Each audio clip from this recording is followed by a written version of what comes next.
We're in Hollywood Studios and we're here for a very, very special day. What's happening today, Caleb? Today, Star Wars Land opens. No, that already happened. Toy Story Land opens. No, that already happened. The Great Movie Ride opens. Here's a clue, Caleb. Oh, the new Little Mermaid ride opens. Right. Runaway Railway. Mickey and Minnie. Can't forget Minnie, though we try. Mickey and Minnie's Runaway Railway opens. I was here last night for the dedication ceremony, watched it on a screen, saw less than what everybody else saw from the comforts of their own home, but I was here. We have a fast pass for Mickey and Minnie's Runaway Railway. They released some fast passes a couple weeks ago. We have one for $12.05 and it's like what, $12.15, $12.20 now? So we're gonna head right over there and get in line. But we're gonna be in the fast pass line, so I'm assuming that the queue is gonna be a little different than the standby queue. It's gonna be walk-on. One day I will rope drop it and I will get to see the standby queue, but for now, fast pass today, fast pass tomorrow, fast pass on Saturday. Really? Yeah. I didn't know that.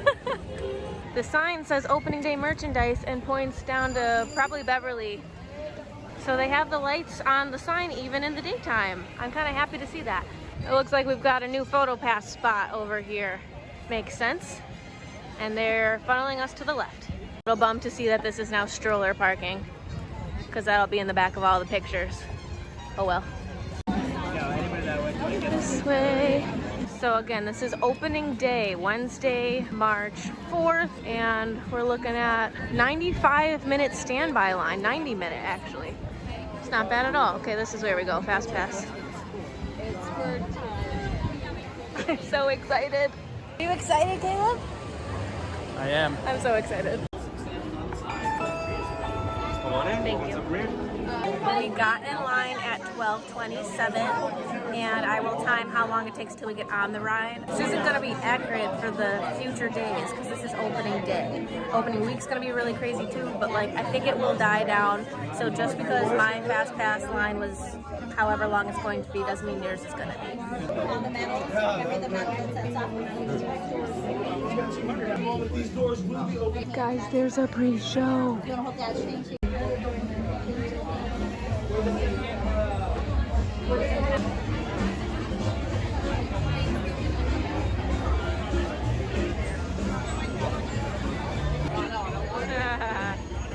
Good job, Goof. Welcome to Runaway Railroad. For your safety while riding aboard the train, always stay seated with your hands, arms, feet, and legs inside the train cars. And be sure to keep an eye on. It's been 20 minutes since we got in line. And these poor ropes have seen better days. I like how the details on the wall are like half 2D, half 3D. They're putting us in the zone of a 2.5D ride.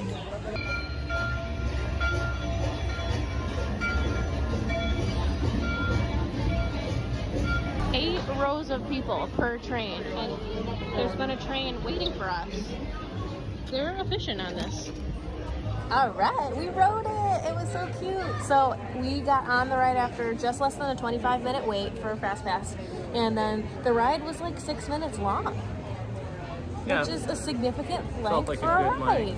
Yeah, I really liked it. I thought it was super cute, and I am going to talk about details of the ride. So if you don't want to hear, end the video. So I had no idea what to expect. I avoided all spoilers. I avoided all spoilers for about 4 hours since the ride opened, because we rode it 4 hours after the ride opened.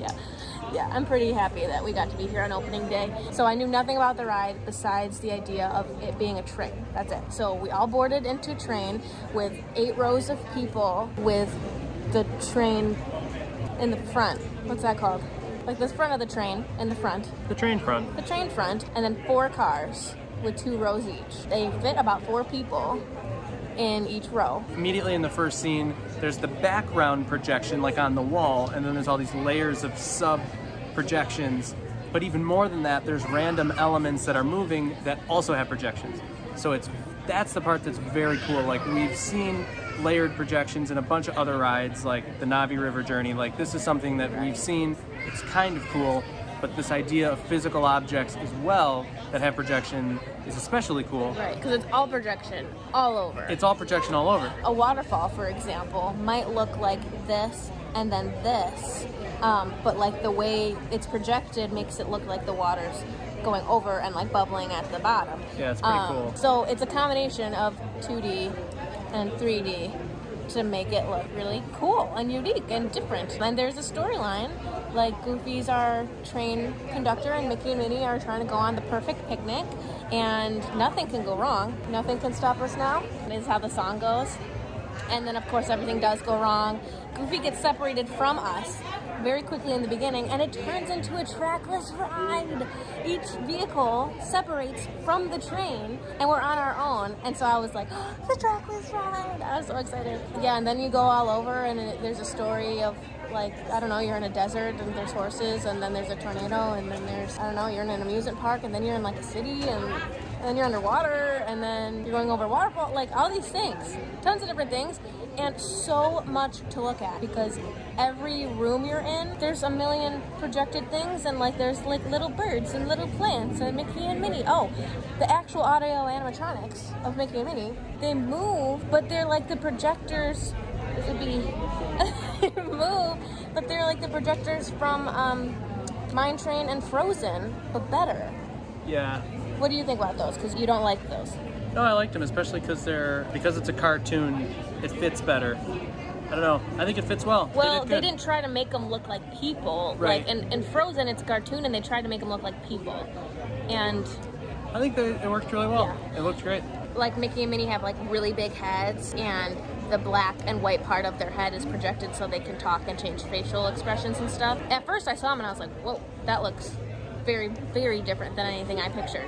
But it's kind of cute, and I think they did it well. And the few times in the ride that you see them, I think it looks good. And then you saw Pluto at the end too. Goofy's in your train, like in the front train. He's in there on a screen driving us. I felt like it was reminiscent of the Great Movie Ride in ways. Honestly, I think I would have thought this even if it wasn't here. Because lately things have been reminding me of the Great Movie Ride. Like even Rise of the Resistance. I won't tell you anything about it. Reminds me of parts of the Great Movie Ride. And here, we were in like the Wild West, and then we were in a city. Reminded me of the like shootout scenes. This is a critique. I actually really liked it. But because it's a trackless ride, I think this is just a trait of trackless rides, is you have a bunch of floor surface area that's like completely clear and smooth. So you kind of feel like you're in a big open room with a bare floor.